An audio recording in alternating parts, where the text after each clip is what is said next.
शं वरुणः शन्नो भवत्वर्यमा शन्न इन्द्रो बृहस्पतिः शन्नो विष्णुरुक्रमः ॐ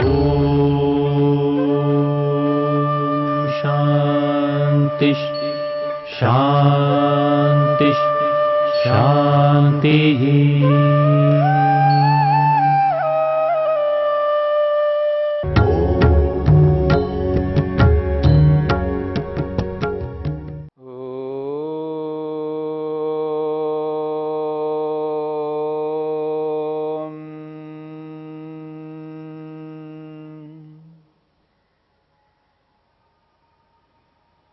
साधन पाद के 5वें सूत्र को लेकर के विचार चल रहा है।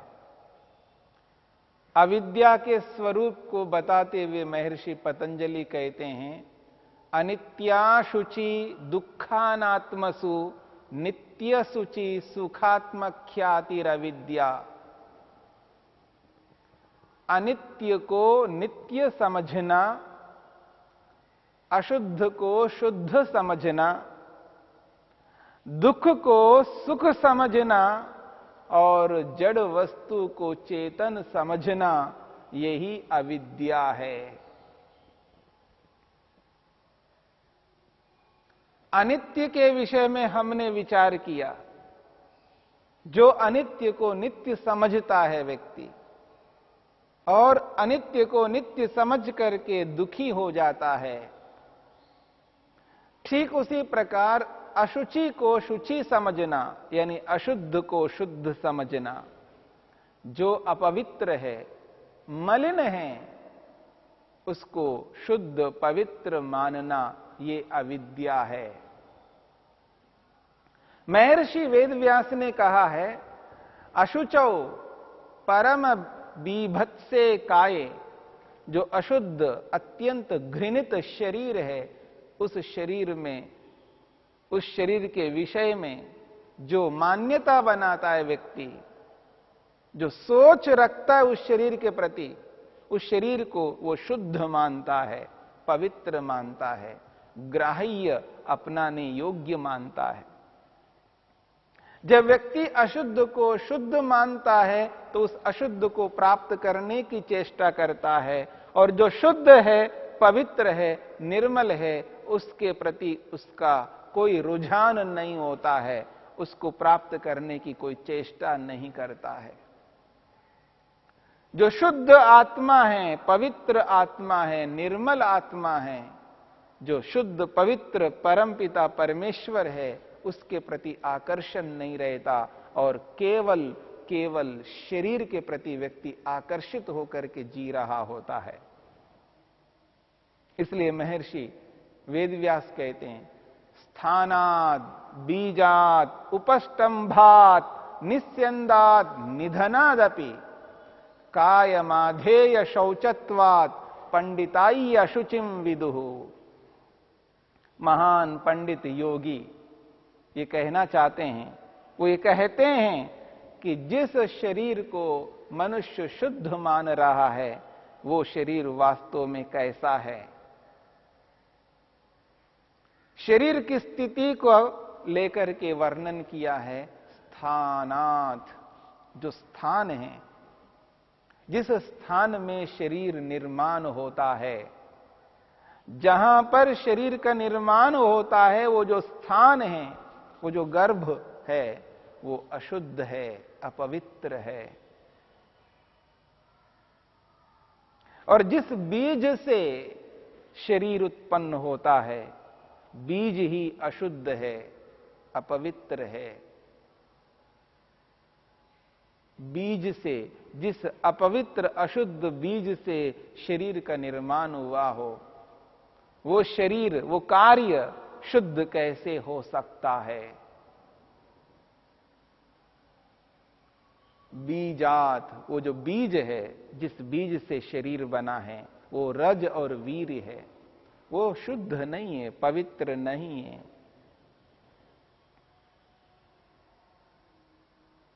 स्थानात बीजात उपस्तंभात, ये जिस शरीर को हम देख रहे हैं, इस शरीर में जो रक्त है, जो मांस है, जो हस्ती है, जो मज्जा है, जो कुछ भी शरीर के अंदर विद्यमान है, जिनके कारण से, जिसे हम शरीर कह रहे हैं, जिसको इकाई के रूप में जिस शरीर को हम अनुभव कर रहे हैं, वो रस, रक्त, मांस, उन्होंने ही इस शरीर को रोके रखा है। वो सब के सब अशुद्ध हैं, अपवित्र हैं। स्थानाद, बीजात, उपष्टंभात, निस्यंदाद, शरीर से निरंतर मल, अशुद्धि, अपवित्रता बाहर निकल रही है। चाहे वो मल मूत्र के रूप में हो, चाहे वो पसीने के माध्यम से हो, पूरे शरीर में से मल निरंतर बह रहा है, बाहर निकल रहा है। जैसे जैसे शरीर को साफ करते रहते हैं, वैसे वैसे अशुद्धि निकल रही होती है। एक बार स्नान कर लिया, थोड़ी देर के बाद फिर शरीर अशुद्ध हो जाता है। एक बार मुंह धो लिया है, फिर थोड़ी देर के बाद वापस अशुद्ध हो जाता है। न जाने प्रातःकाल उठने से लेकर के रात्रि में सोने तक कितने बार इस शरीर को शुद्ध करते रहते हैं। और जो व्यक्ति शरीर के प्रति ज्यादा संवेदनशील होता है, न जाने वो कितना संवारने लगता है इस शरीर को, और इस शरीर को लेकर के कितना समय देता है, इसको कितना शुद्ध करने का प्रयत्न करता है, कितना छुपाता है अपने शरीर को। फिर भी कितना ही छुपा लो इस शरीर को, अशुद्धि तो बाहर निकलेगी। निस्यंदात, वो स्यंदन यानी बाहर निकल रही, बह रही है वो अशुद्धि, उसको हम रोक नहीं सकते। कुछ भी शरीर के साथ कर लो, कितना इसको लिपाई पोताई करके रख दो, तो भी अशुद्धि बाहर निकल ही रहेगी, निकलती ही रहेगी। उसको हम नहीं रोक सकते। इसलिए कहा है शरीर से निरंतर अशुद्धि बाहर निकल रही है। इन बातों को समझने का प्रयत्न करना है कि ये जो शरीर है, जिस शरीर को लेकर के जो आकर्षण उत्पन्न हो रहा है, जो योगाभ्यासी शरीर के प्रति लालायित तो हो रहा है, उस योगाभ्यासी को इस बात को समझना है, इसकी सच्चाई को समझना है। इस शरीर में अशुद्धि है। जिस अशुद्धि से युक्त शरीर को देख रहे हैं, उस अशुद्ध शरीर को प्राप्त करके हम तृप्त नहीं हो सकते। निधनाथ, जब व्यक्ति मर जाता है, मृत्यु को प्राप्त होता है, यदि यह शरीर शुद्ध होता है तो इस शुद्ध शरीर को रख लेते हैं, पर शुद्ध नहीं है। निरंतर मृत्यु के बाद में निरंतर शरीर में इतनी कमी हो जाती है, वो इतना अधिक अशुद्ध होता जाता है, निरंतर अशुद्धि बढ़ती जाती है उस शरीर की। एक दिन रख लिया जाए तो और अशुद्ध हो जाएगा, 2 दिन रख लिया जाए तो और अशुद्ध हो जाएगा, और अधिक से अधिक दिन रख लिया जाए तो और अशुद्ध हो जाएगा। यदि आज जो साधन है, उन साधनों में न रखा जाए शरीर को, वैसा ही बाहर रख दिया जाए, तो देखिएगा इस शरीर के पास कोई जाने को तैयार नहीं होगा। साधनों के माध्यम से इस मरे हुए शरीर को कुछ समय के लिए सुरक्षित रखा जाता है। यदि वो साधन ना रहे तो कितना अशुद्ध ये शरीर है कि इस शरीर के पास में कोई भी व्यक्ति जाने को तैयार नहीं होगा। इतनी अशुद्धि इसके अंदर से निकल रही होती है। अत्यंत अपवित्र ये शरीर है। निधनात् अपि, मृत्यु हो जाने पर तब एहसास होता है कि कितना अशुद्ध है ये शरीर। कायम आधेय शोचत्वात्, इस शरीर को निरंतर शुद्ध करना पड़ता है। प्रातःकाल उठने से लेकर के उठते ही सबसे पहले शरीर को शुद्ध करने की आवश्यकता होती है। उठते ही व्यक्ति कुल्ला करता है। यदि उठते ही व्यक्ति कुल्ला नहीं करेगा, मुंह से दुर्गंध आने लगती है, अशुद्ध बाहर निकल रही होती है। वो अशुद्धि को सहन कर नहीं सकता। व्यक्ति स्वयं नहीं सहन कर सकता तो दूसरे लोग कैसे सहन कर पाएंगे। इसलिए उठते ही व्यक्ति कुल्ला करने लगता है, ब्रश करने लगता है, स्नान करने लगता है और साबुन आदि अलग अलग साधनों को अपना करके इस शरीर को शुद्ध करने लगता है। बस उठने से लेकर के जब तक व्यक्ति नहीं सोता तब तक इस शरीर को साफ करता ही रहता है, साफ करता ही रहता है। जितना जितना व्यक्ति साफ करता रहता है उसी उसी प्रकार से इस शरीर में से मल निकलता ही रहता है। ऐसे इस शरीर को महान योगी विद्वान,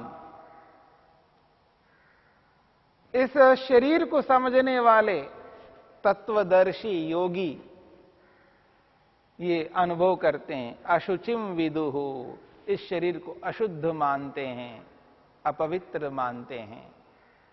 इसलिए जो योगी है, योगाभ्यासी है, वो शरीर के प्रति आकृष्ट नहीं होता है। वो इस बात को मानता है ये अशुद्ध है, अपवित्र है। शरीर के प्रति आकर्षित होना ये अविद्या का द्योतक है। हां, अगर कोई व्यक्ति शरीर में रहने वाले आत्मा के प्रति आकर्षित होता है तो इसमें कोई आपत्ति नहीं है, पर व्यक्ति आत्मा के प्रति आकर्षित नहीं होता है, व्यक्ति शरीर के प्रति आकर्षित होता है। यही अविद्या है। और इस आकर्षण को रोकना है तो बुद्धिपूर्वक उस शरीर को अशुद्ध देखना प्रारंभ करना है। बुद्धिपूर्वक उस शरीर के अंदर विद्यमान जो अशुद्धि है उसको बाहर निकाल करके देखना है। जैसे जिस शरीर को देखता है व्यक्ति, यदि उस शरीर के ऊपर जो चमड़ी है उसको उतार करके देखने का प्रयास करना, तब पता लगेगा कि आकर्षण होगा या विकर्षण होगा। ऐसे कोई पकड़ करके नहीं निकाल सकते, पर बुद्धिपूर्वक बुद्धि से यदि निकाल करके देखे तो शरीर किस प्रकार दिखाई देता है, क्या उस शरीर के प्रति जो आकर्षण है वो आकर्षण वैसा ही रहता है, तो पता लगेगा कि नहीं रहेगा। इससे ये पता लगता है व्यक्ति को कि ये जो शरीर है, जिस शरीर को मैं शुद्ध मान रहा हूं, ऊपर के उस रेपर के कारण से, उस लेवल के कारण से, यानी उस चमड़ी के कारण से मैं ऐसा मान रहा हूं, केवल चमड़ी है, ऊपर का कवर मात्र है। यही तो अविद्या है। जिस कवर को, जिस चमड़ी को मैं देख करके आकर्षित हो रहा हूं, ये तो अनुचित है। जब शरीर ही अशुद्ध है अंदर से, तो मैं बाहर से केवल चमड़ी को देख करके इसको कैसे शुद्ध मानूंगा। इसलिए ये कल्पना करके देखिएगा, ये विचार करके देखिएगा, जिस स्थान से शरीर उत्पन्न हो रहा है वो स्थान भी अशुद्ध है, जिस बीज से उत्पन्न हो रहा है वो बीज भी अशुद्ध है, जिस मांस, रस, रक्त आदि जो अवयव है वो सारे के सारे अशुद्ध हैं। और उन सबको ये जो चमड़ी ऊपर से आवृत होकर के रोके रखा है, रोके रखी है, इसको रोक करके रखी है चमड़ी। और जब व्यक्ति मृत्यु को प्राप्त होता है तो पूरा का पूरा शरीर अंदर से बाहर से सब ओर से अशुद्ध ही अशुद्ध दिखाई देता है, अशुद्धि ही बाहर निकलती है। ऐसे इस शरीर को मैं शुद्ध पवित्र मान करके, इसको अपनाने योग्य मान करके उसके प्रति आकर्षित हो रहा हूं और अनिष्ट कर रहा हूं, पाप कर रहा हूं। इस पाप से बचना है तो इस शरीर को शरीर के रूप में समझना है, अशुद्ध शरीर को शुद्ध नहीं समझना है। और जो शुद्ध ईश्वर है, पवित्र ईश्वर है, उस शुद्ध पवित्र ईश्वर को मैं भुलाकर और इस अशुद्ध शरीर को शुद्ध मानने के पीछे दौड़ लगा रहा हूं, इस बात को समझने की चेष्टा करनी है। जब अशुद्ध को शुद्ध मानने लगता है तो समझ लेना जो शुद्ध है उस शुद्ध को अशुद्ध मानने लगता है, इसलिए उसके प्रति आकर्षण नहीं होता। मेरी इस बात को समझने का प्रयत्न करना।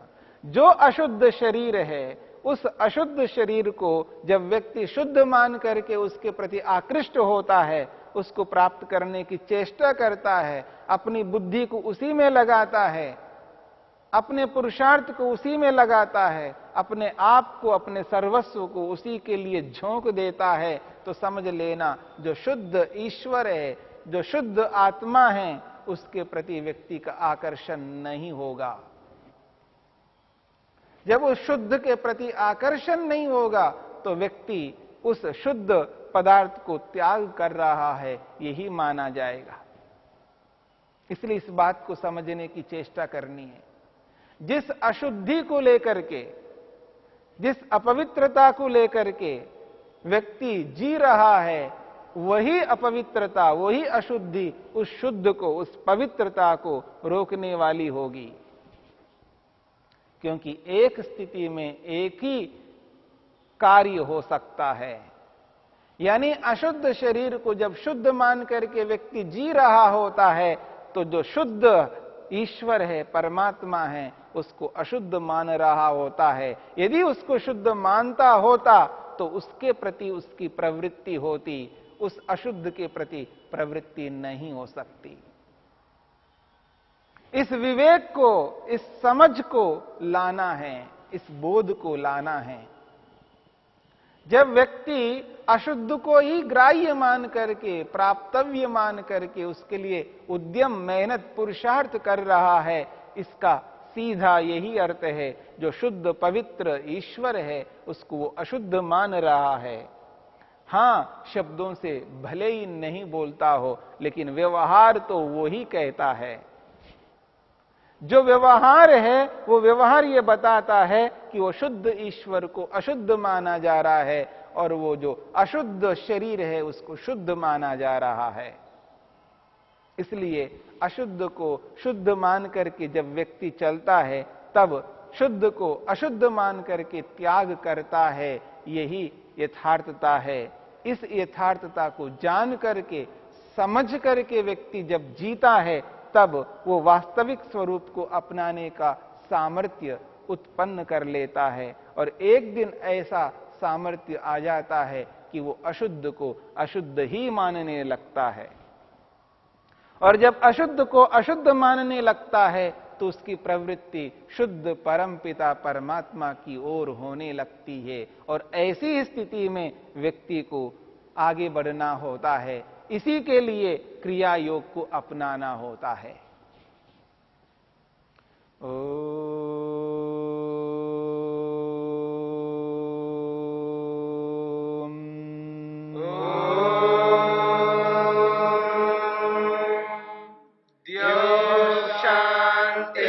शांतिरंतरिक्षं शांति पृथिवी शांतिरापः शांतिरोषधयः शांतिः वनस्पतयः शांतिर्विश्वे देवा शांतिर्ब्रह्म शांति सर्वं शांति शांतिरेव शांति शांति